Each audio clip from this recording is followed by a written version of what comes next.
But essentially, Unity Through Community, the hashtag and logo, speaks to a steadfast commitment to the eradication of racism and bigotry in the events industry. Hey everyone, we're back again. Like I said, it's our double header today. Really excited. We're going to have Braun on just shortly. He's going to be talking about the Unity Through Community movement that he helped start, which I think is amazing because really when it comes to, everything that we're going through right now, it really has to do with how we can do it together. And so finding ways to do that, I think, is important. So I definitely wanted to hear directly from Braun about this. And so here we go. Okay. Yay! Hello. How are you? I'm wonderful. How are you doing this I'm evening? doing good.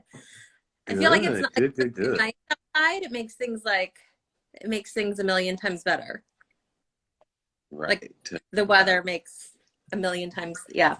Well, So I could attest to that if it was not forecasted to rain every day this week and this upcoming weekend here in Virginia. oh no! But I appreciate the rain. I mean, I love the change and the feel and the sound and the smell. So it works for me. I'm not complaining about anything. A little bit. You know what? We have been in our house so long in quarantine that I can deal with anything at this point. Trust me. There is no rainstorm, snowstorm, or anything that can shake me because I'm a survivor. I love it. So funny. Oh my goodness. Yeah, I mean, if we can't do it after this, right? I mean, right. Yeah. That part. So, yeah. I love it. Well, thanks so much for joining us tonight. I'm so excited to hear from you. So yeah, I know it's an absolute pleasure. Yes. So you started the hashtag Unity Through Community, and what kind of gave you the idea, the epiphany to start the hashtag and kind of do this? A great question that I would love to answer. So after being in the industry for several years and being an active participant in our industry, both as a vendor partner, an educator, someone who attends conferences and speaks at conferences, I have quite a bit of experience dealing with racism, both directly and indirectly in our industry. Yeah. And so we got to a point where, with the tensions rising socially, that I felt that we needed something to unify us as an industry. I think that, what people are doing out in the streets in terms of protesting and speaking up on behalf of their experiences, I think that same sentiment needed to be carried over into my beloved event industry. And so I decided, I was sitting up one night and I'm like, Unity Through Community, how much simpler can it get? I feel like these messages have to be simple. And so just to be clear, I did not found the hashtag Unity Through Community. It was already existing, but you better believe we blew it up. So it went from a few hundred posts to several thousand posts, and that we're very excited about. And also kind of giving a new life to a hashtag that, was just kind of drifting out there, but bringing it to a cause and to a movement that's so dynamic. And I thought that, that Unity Through Community represented what I'd like to see in the industry. And based on my conversations with event professionals across the country, overwhelmingly, we want to be unified. We want to be intentionally inclusive. Of course, you're always going to have your outliers who just won't get on the boat, and that's okay too.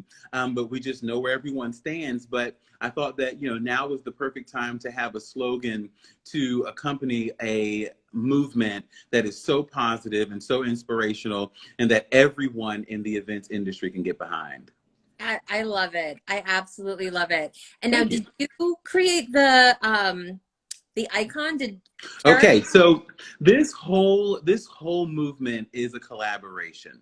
So I literally had been on a hiatus from social media very intentionally, both personally and with my business, simply because I didn't have anything to say.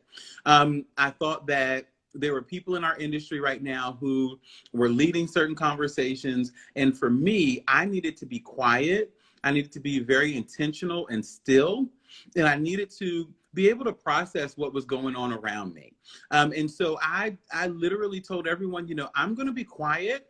I'm going to shut out all of the extra reverb and all of the energy that's out there that was not going to compliment me nor my brand, nor was going to allow me to be kind of self-sufficient and resilient at the end of COVID-19. And then we found ourselves in the midst of, what is very reminiscent of what we saw decades ago with race riots. And I said, you know what? It's time. So having conversations with multiple friends, I came up with the hashtag. And then a girlfriend of mine, Terica Skaggs, who I believe has already been on here a couple of days ago, we were talking and we're like, well, this thing, it needs a logo. She came up with the logo. We partnered the hashtag with the logo, and there you have a full movement. And I cannot have ever imagined that this conversation we would be having these conversations as many places as we are. Really and truly, this is something that was unexpected. It was something that I don't think that any of us really we wanted the movement, but I don't think we realized exactly what we were asking for when we started out on this journey. But it has been the most rewarding single thing that I have done in our industry since I've been working in it. That is so awesome. So what are some of the, obviously I'm sure that, between you, Terica, you guys are literally everywhere speaking in 5 seconds. I'm like, do you guys sleep? Terica's like, I'm not really, don't sleep anymore. Sleep. I don't know. I don't know about the sleep thing. No, I don't know about that. So in terms of all the conversations and things that you've been having, what are some of the most kind of hopeful, inspiring things that, that you've really seen come out of this? I am seeing people who have lived their life with all of their life experiences that point in one direction. I'm seeing people that have never given any second thought to the conversation of racism in our industry, people who have never been around diverse groups of folk and have a very single-minded outlook on life. And I'm not talking about these folk negatively. What I'm saying is that we all have our own stories and our unique journeys that formulate who we are. And what I'm so excited about is that there are people who have never given consideration to another story that are now open to hearing the perspectives of other people. And I think that that is how this movement is going to be sustainable, because we are going to be making sure that we're listening to stories and that we're hearing perspectives from mothers and fathers and neighbors and vendor friends. And we're going to start to understand people differently. And once you have an understanding of someone, it's very difficult to then mistreat them. So I think that the reason that the world has evolved the way that it has is because we don't take the time out to get to know people. We have a false sense of comfortability. And I think that oftentimes, through proximity, we feel like there's a relationship. But when we really take the time and understand people's stories and where they're coming from and how they arrived at this moment in life and in their decision making, I think that it's much easier to have a little bit of sympathy, not a lot. Because this is a conversation that is not new, and it's not a new elephant in the room, but it does allow me the ability to understand and feel people differently so that I can make sure that I'm not on the attack because of the emotion that I feel behind what's going on, but instead I'm able to convey a clear and consistent message that people can have actionable steps of things that they can do that I am employing them to do based on this movement, and when we don't have a lot of kickback and a lot of fuss. So I want things to be simple. I want things to be relatable. And with that's to me is a very easy recipe to a successful movement. And so just to kind of give everyone a little bit of background on exactly what it stands for, outside of, the clear words, unity through community, I think that's pretty self-explanatory. But essentially, Unity Through Community, the hashtag and logo, speaks to a steadfast commitment to the eradication of racism and bigotry in the events industry. We all know that it takes place, and Black people are not the only marginalized group in our industries. Our Latino friends, brothers and sisters, are all also, marginalized. There are other nationalities and walks of life that are not represented in our industry, and because of that lack of representation, that to me speaks to a lack of appreciation. And so when using that hashtag, it's the easy thing that you can do. Everyone can, look at their businesses and in their homes and in their networks and figure out all the other work that they can do. But if you want to make an easy statement to say, I do not agree with racism, racism is not okay. It doesn't take rocket science. It doesn't take a whole week's worth of planning and research and trying to figure out how to release this crazy message. I don't support racism, and I'm an event professional. Unity Through Community. That's it. So when people ask me what they can do, that's a start. That's a really good start. But then in thinking about, the different things that we can do to keep it sustainable, that's another story that I have some tidbits that I'd love to share with your audience on what they could be doing actionably for the Unity Through Community. Absolutely. So the things that I'm looking for, I think that this to me is such a grassroots approach. It won't work if I'm only on social media, if I'm only at a conference, and if I'm only at certain seats at certain tables. This is a conversation that has to be done by knocking on people's doors. And I don't necessarily mean literally, but for me personally, I started this conversation with my family. And when you think about it, all of us leave our places of business, leave our offices, even if our workspaces are in our homes, we leave that and we go to some sense of familiarity or family. And so to me, these are the places where these conversations are the most impactful and necessary, because that's where we're influencing a whole nother generation with children.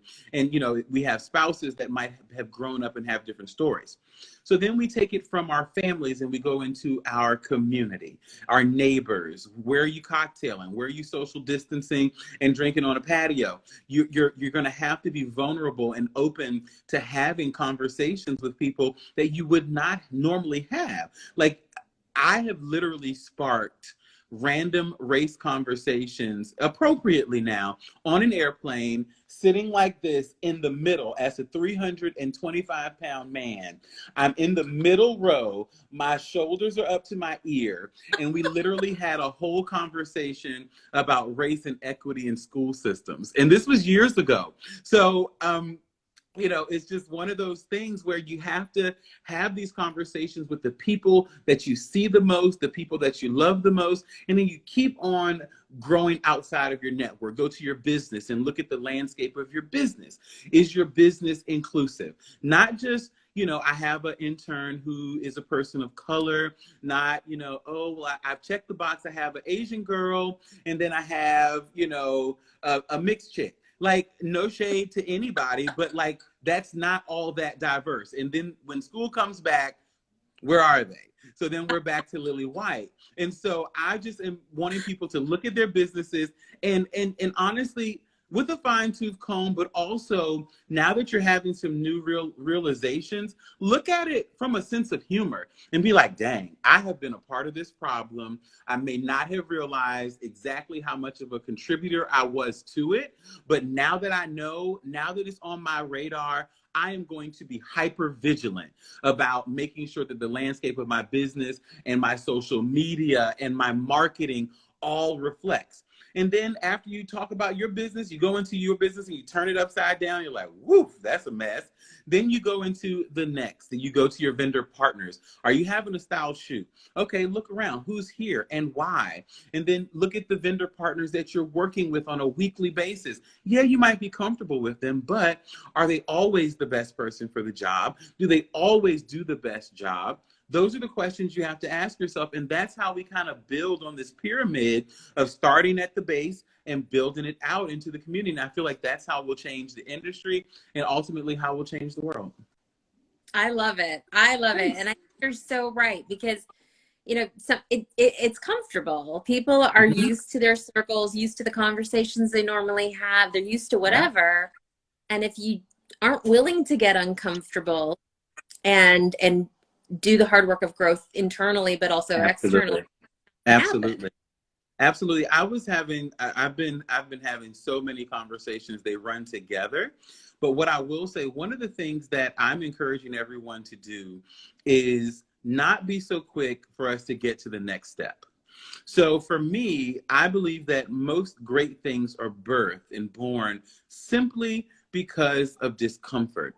I was in a career that I loved, but I was no longer feeling the good juju from it. I'm like, I'm not getting out of this what I need. And because I was so uncomfortable, I was willing to step out on faith and start my business. So I believe that great things come from discomfort. And with that, I think that it's important that the events community and the world stays uncomfortable for a little bit longer, because it's because of this discomfort that we're now thinking bigger. We're thinking outside of our boxes. We're listening to stories. And I don't believe that we've done all the work yet. So I would encourage us all to stay here for a little while longer.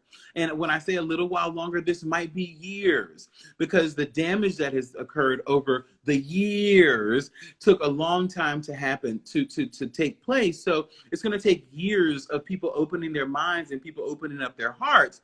So I don't want us to rush to like, okay, what are next steps? What are next steps? How can we move on? Because I'm so uncomfortable. And I'm like, tap your brakes, because we're gonna be in first gear for a while doing the work, and then we can move on to the next step. So that's pretty much my overall philosophy.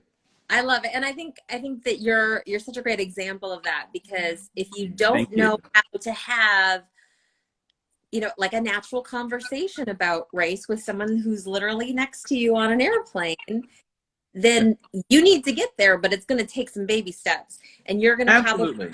and have a weird conversation with someone. And then it's kind of like, what do we talk, right now it's like, what do we talk about? We talk about COVID, or we talk about Mm-hmm.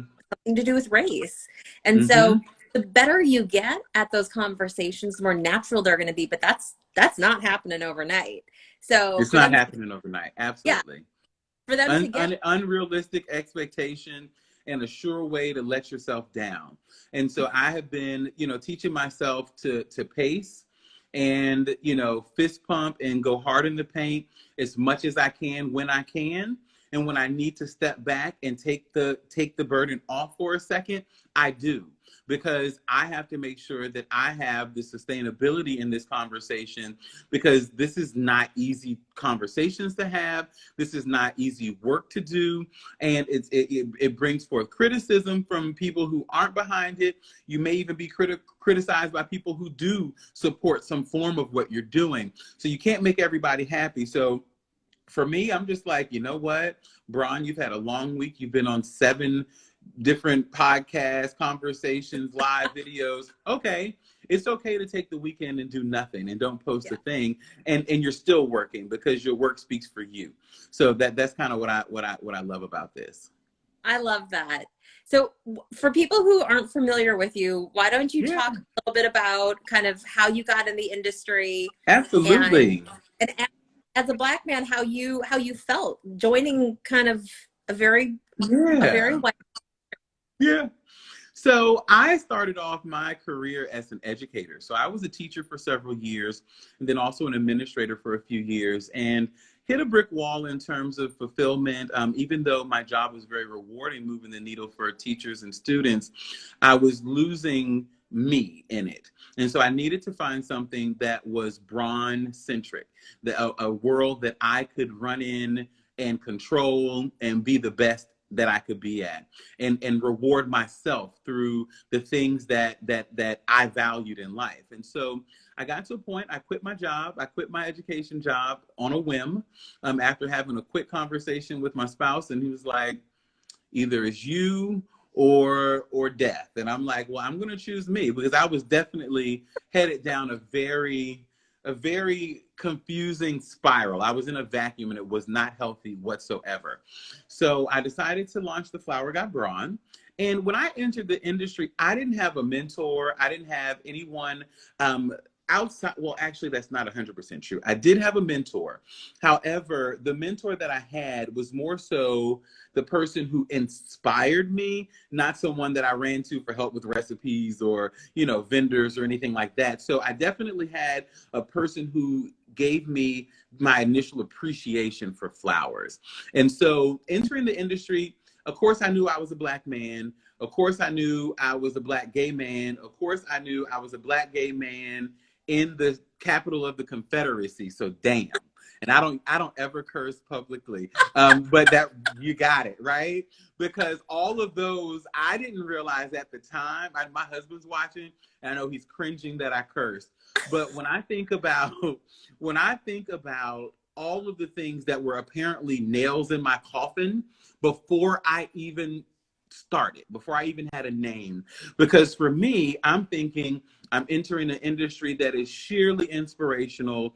It's about celebrations and live events.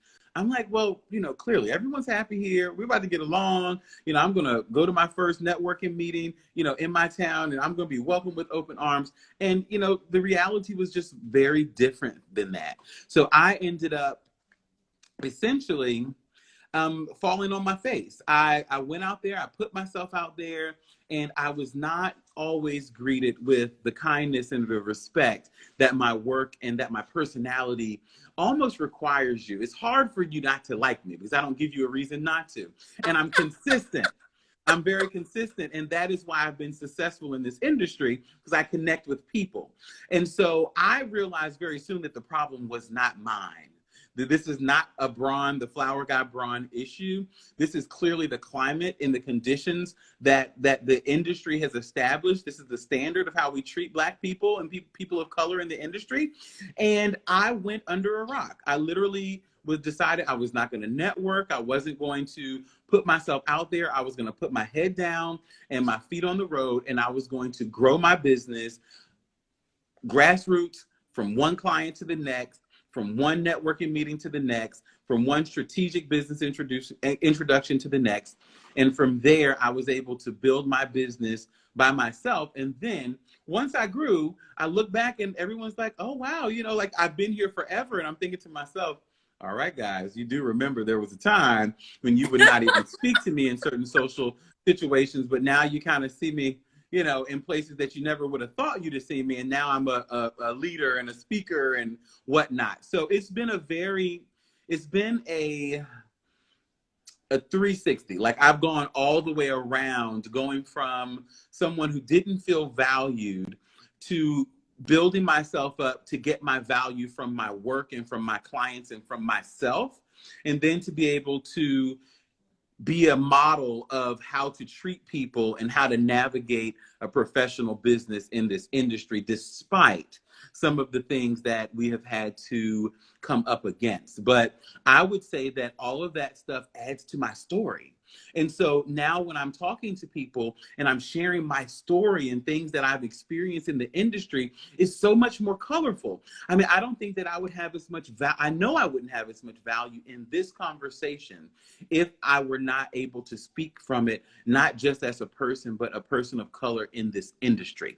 So I think it adds credibility and it adds color to my tapestry. And honestly, I'm very pleased to have the experience to share very clearly and very easily, and also coming from a very genuine heart. I want people to understand the other side of the story. So there's that. I love that.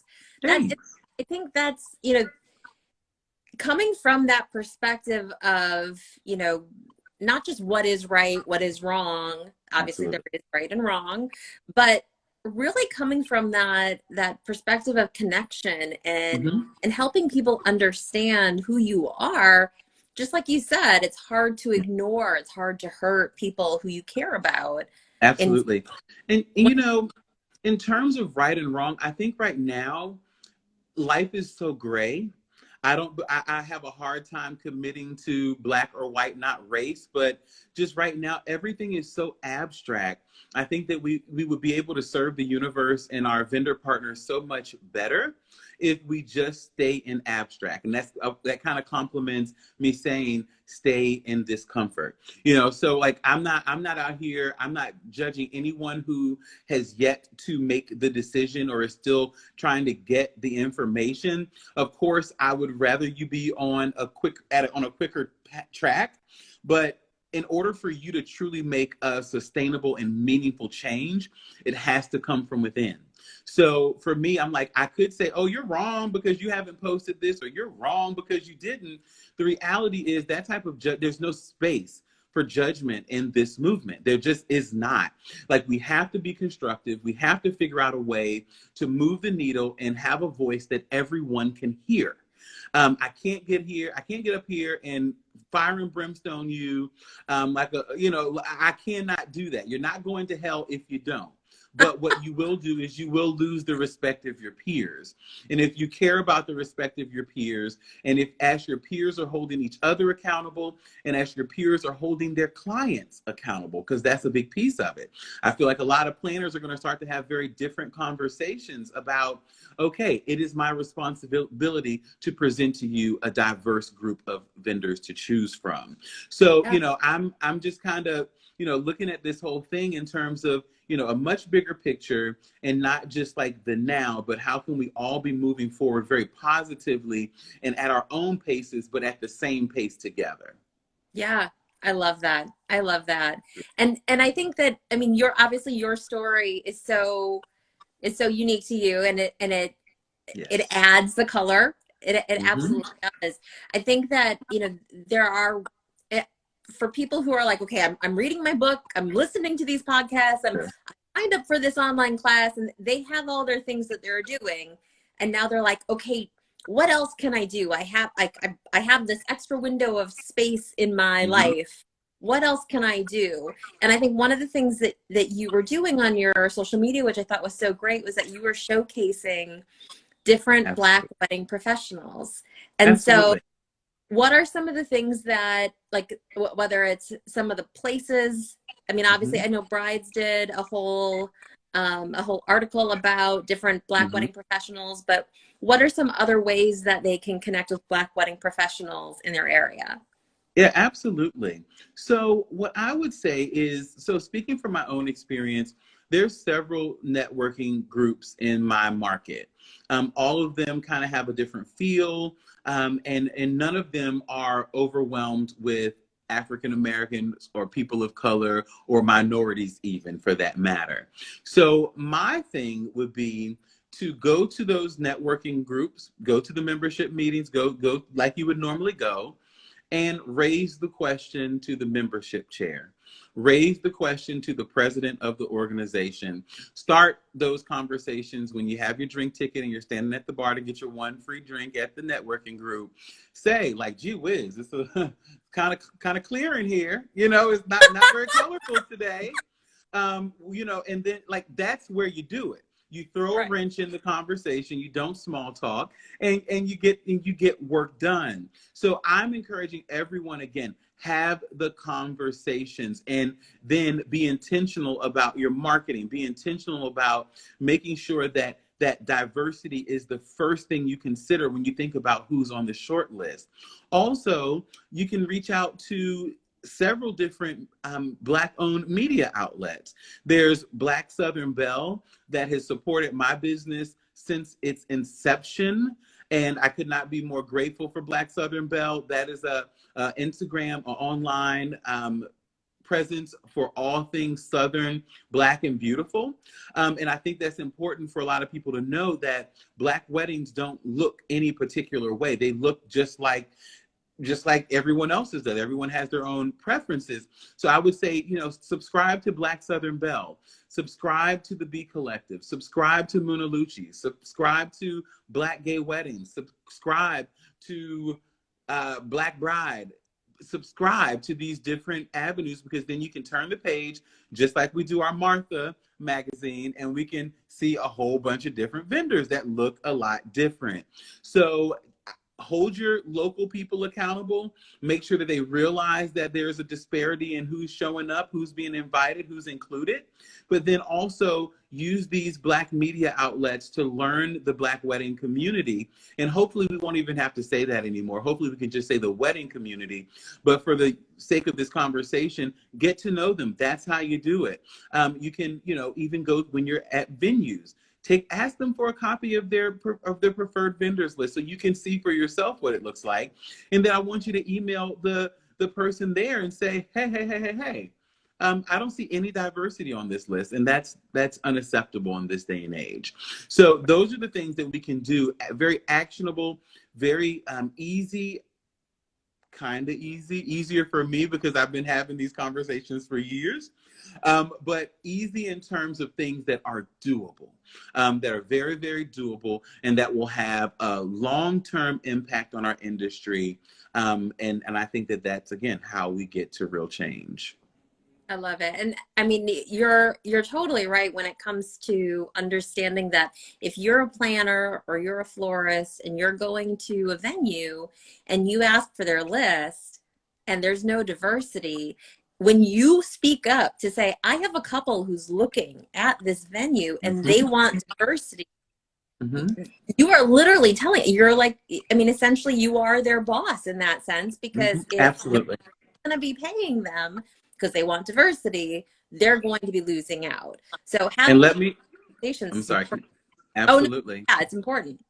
It's very important. And I'm even going to take it a step further because I know a lot of us that are in certain markets have a lot of private clubs and a lot of country clubs that are membership only and that have very, very, very, very tight-lipped processes and are steeped in racism. I have several here, and as frequently as I work them, you would think that as much beauty and professionalism that I have brought to those venues that I would have been approached about being on a list, and it will not happen until the planners are saying my clients are looking for diversity, and they're teaching their clients that this is something that they should be expecting and looking out for. Right. So it's not going to change in those places. Now we can change it at the place that the city owns and the place that, is dependent on wedding only traffic. But for a lot of our clubs out here, just know that your vendors are going to be holding you accountable because you have to move the needle, period. Yeah. No, and you're right. And those are, again, those are really important conversations. Louis says hi. Yeah, that's one of the venues that I am the preferred vendor at. Botanical Garden. I love it. Yes. I love it. They've been on the right side of history for a very long time. And so, and that has to be celebrated. And, I think it's very easy for a lot of us to come down on organizations and come down on vendors. But the reality of the matter is when you know their stories and when you get to meet them and you know them and you've worked with and for them, there are people out here who have been doing the work and have made a hard decision and against the popular vote to be on the right side of history. So thanks, Susan. I love it. I love it. So I have to ask you, because I know that it's a hotly contested question. So I'm scared of those questions. What you got for me? Especially for the South, a lot of people are saying, like, no more plantation weddings. Like, nobody should be, like, plantations should not be having weddings. They should not be a venue. They should not, what is your feeling on that?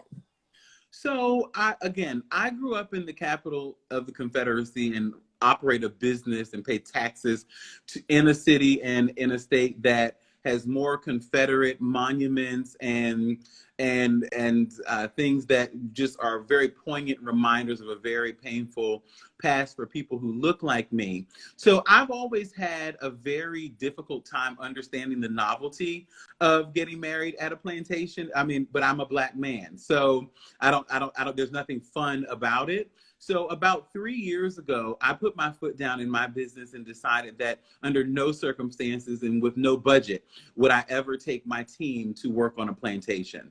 So we've had a no plantation policy for several years, and when I tell you my team knows when they get the inquiry, we are not available.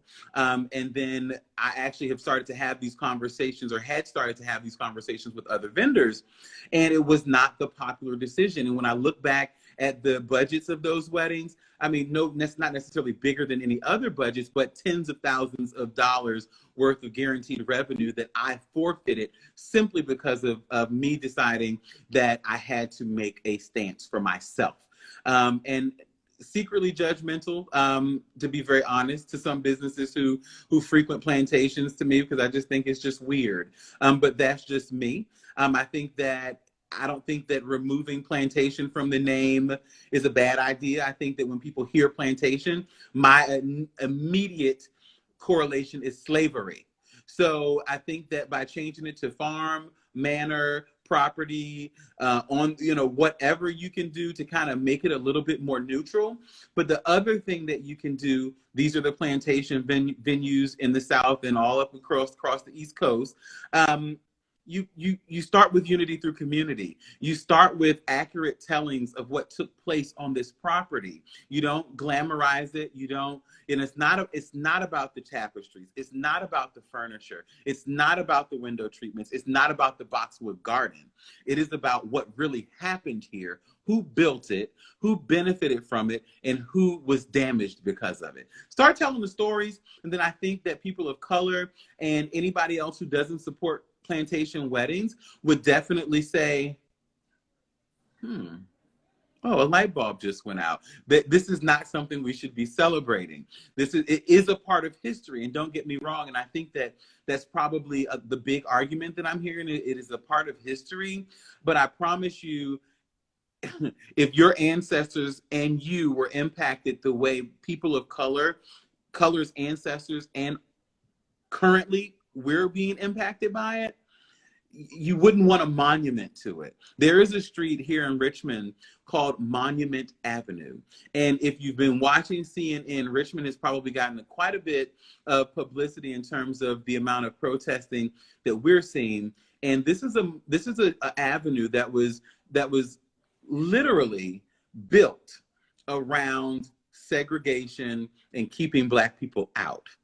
And they literally lined a cobblestone road, well, not lined it, it's lined with mansions, but in the middle is a huge avenue lined with Confederate monuments. And they're not life-size.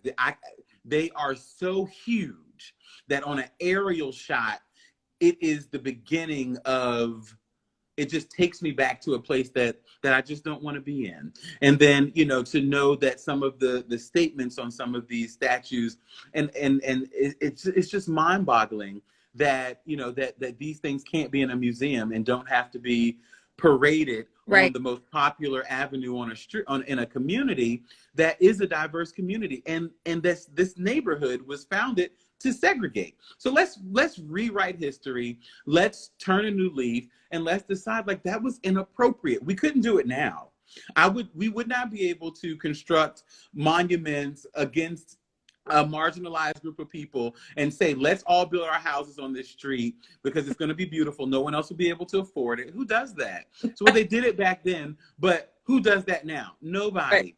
Right. And then, so I could go on and beat a dead horse about the plantations and the monuments. But personally, I think that we are contributing to the issue to continue to work on them. I think that instead, we should challenge our clients to find other beautiful spaces, and then also pressure the venue owners to reconsider name changing and telling a proper story. And I don't think it would be as romanticized if people knew the blood, sweat, and tears that went into creating those novelty places. Right. And I think that's an important distinction. It's not just like, oh, it's a plantation, or yes. It's about the fact that you have this romanticized view of what happened there, mm-hmm. and the fact that nobody wants to bring up a big part of how it became as beautiful and big as it is. Absolutely. There were it's not like the plantation owners were out in the fields, and they certainly weren't building the house themselves. I mean, where do you, who, like that, just that it blows my mind to just. It's gone with the wind. Bye Yeah, bye. right. It's awful. It's awful. And and I understand, that there are businesses that feel like, this is where the majority of my business comes from. And perhaps it's time to reimagine your business. That's okay. If the majority of your business is coming from plantation style weddings, then your marketing is clearly good because you're attracting the same thing over and over. But now it's time to reimagine and find some value in other styles and other venues and other clients. Yeah, absolutely. And that's exactly it. If you're not changing your marketing, you're going to be attracting the same thing. You're only perpetuating status quo. So, Mm-hmm. being committed to that change, both individually and as a business, that's where we have to really, really do the hard work, even Mm-hmm. in our business and what we're putting forth Yeah. on media. That's it's the hardest part. It's the hardest part. Once you've acknowledged that it exists, now we have to start dealing with our money, like our bread and butter. And most people aren't willing to have that part of the conversation. Is what can I say? What can I do to really? To me, it almost makes it like a little novelty toy. Like, I'm going to post this black tile, and I'm going to do this, but I'm not willing to jeopardize my money. But just know, I chose to jeopardize mine Right. simply because I wanted to stand for something. So, I'm not saying go cold turkey, but I am saying start to have those conversations. That's where it starts.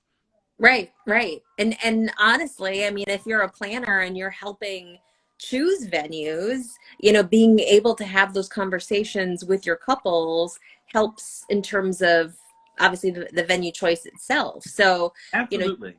doing that hard. And honestly, to me, yeah, you're just challenging your client to think bigger. It would be nothing better for a white female planner in a southern state who's known for doing nothing but southern style plantation venue weddings to have her couple come in and for her to say, I know that, normally our imaging is this, but I want us to consider other properties. I want us to consider other vendors that do beautiful work and need to be represented. I'm hard pressed to believe that most brides and couples, I'm trying not to be gender specific, but most couples, I believe, will be open to that conversation. And if they're not, guess what? Yeah. Bye. Because again, it's not just the vendors, it's not just us, it's also the climate and what the expectations are of the people who hire us. And so we have to kind of be raising the bar with them as well. Absolutely. And I think that's an important part of understanding. I think sometimes people are afraid to say no, whether it's a client who's getting married at a plantation or Mm-hmm. it's to maybe the couple themselves. It's because they don't really know how to say no without it sounding Mm-hmm. you know, like rude, or they don't know how to phrase it right, but understanding that you should, as a business, be willing to take on clients that are going to be clients that you want to work. You're a business that you want to work. Absolutely. So if it's not Absolutely. a good fit, it's just not a good fit. It's not saying that Absolutely. you hate them as human beings and wish them ill. It just means it's not a good fit. Not to work at a plantation. Right. All I'm saying is bring the awareness to the client and to the venue. Yeah. I'm saying that when they come and they say, I want to get married at Berkeley Plantation, I can name 10 plantations that are in like 1 mile radius of each other in Virginia. And have the conversation with the bride and say, listen, I understand these are the venues that you want to consider. Are you open to another similarly styled venue? What's wrong with that? Right. Nothing. And it doesn't hurt a thing. I think that a lot of times we forget in this industry that we're guiding our clients, not just doing what they tell us to do. So I just want us to guide a little bit differently in these kind of I love it. conversations. Yes, yes, a million times yes. And that's it. I mean, as funny, I saw a post about, things you can do if you're an influencer and if you're not an Mm-hmm. influencer. And under that was basically saying, yeah, we're all influencers. Like, everybody has a sphere of influence. You have Right. friends, family, if you are a wedding professional, you have clients. So Absolutely. how you influence them is up to you. But the fact that you do influence them that's an indisputable fact. Like you Absolutely. influencing them. So yes. Well, Couldn't agree more. I love all the influence that you have been just like dishing out to everybody, because No, it's a pleasure. it's so great, and it's so important for people to understand, again, not just, you know, a, I don't know, like a poster or the right and the wrong, or what's, you know, the optics of something, but to hear the stories, like to really get what it means, not just what you're saying on social, but as a human, Absolutely. what that looks like. So thank you for sharing. My pleasure. I love it. So I mean, we're just about at the end. What are some kind of things that you want to leave everyone with, for Yeah. they can do what? So I'll leave you with the final thought, and then I'll also share our social media with you so that you can stay in touch. So I just want to tell everyone that I know I'm not the only person who is exhausted in this conversation. This type of conversation and mind shift and reimagining of how we do business is depleting, and it comes with a cost, but it is definitely worth the sacrifice. So I want to encourage everyone to continue to do the soul searching, continue to do the heart work, continue to be thinking and listening very differently from your heart, so that you can hear the perspectives and the stories of everyone around you, so that you can formulate a different opinion and a different perspective on the world that we live in. And hopefully, with you doing your small part, the world will change from region to region, from industry to industry, and we'll be in a much better position, hopefully, for our children and children's children to be able to work together collaboratively without having to distinguish between the Black event community, the white event community, the Latino. Will all be one. So that is what my hope is, and I believe that unity through community, the hashtag and the logo, and just knowing that if you want something, if you need something to represent a steadfast change and commitment to eradicating racism in the event industry, it is here for you, and it is for everyone. It's an inclusive movement. So that's that part. And if you'd like to stay in touch with me, which I would really appreciate if you would, please don't hesitate to follow us on Instagram. Also, I have a very dynamic group on Facebook called The Village. It's a motivational community for wedding and event professionals. The goal is to bring people from different vendor categories together, different walks of life, and it's all, again, about storytelling. So learning about each other's services and our stories so that we can collaborate better and just build our industry up. I love it. Bron, thank you so much. Thank you for everything that you Oh, it's do. a pleasure. You know, and I think, I mean, again, it's one of those things that it's unfortunate that we have to have these conversations, but Yes, it is. you know, the willingness that you have to not just have the conversation, but also to be so open to really the work, you know, the hard work, Absolutely. and, you know, not just that, you know, everyone's putting in, but that you especially have to put in, you know, we thank you for that. Oh, it's a pleasure. And I don't, honestly, it's a calling. It's something that I was led to do. So because of that, I know that it will be sustained, whether by me or not. I believe that the work is just that valuable, that it's so much bigger than the flower guy Braun. Like, he's a very small player in what has to be done, but I do have to use my platforms and do my part. I love it. Well, I think you're a very big player, and I'm very glad that you are Well, there. thank you. Thank you so much. And I have thoroughly enjoyed this conversation with you Thank today. you, so have I. And please, if your husband's still watching, we can pretend that he never said anything that No, was. I didn't use the curse word. No, I didn't. Oh, Black Gay Weddings, you're very welcome, my friends. Let me tell you real quick. So I've been reaching out to different communities, and my husband just waved. That's he didn't hear it. So I have been reaching out to different marginalized communities. Right now, my focus is on the Latino community and the gay community. I have been I have felt unwelcome from different causes and different movements simply because I didn't see a face that looked like me, or I didn't see a banner or a badge that represented me. And unity through community I never wanted it to be something that didn't feel inclusive.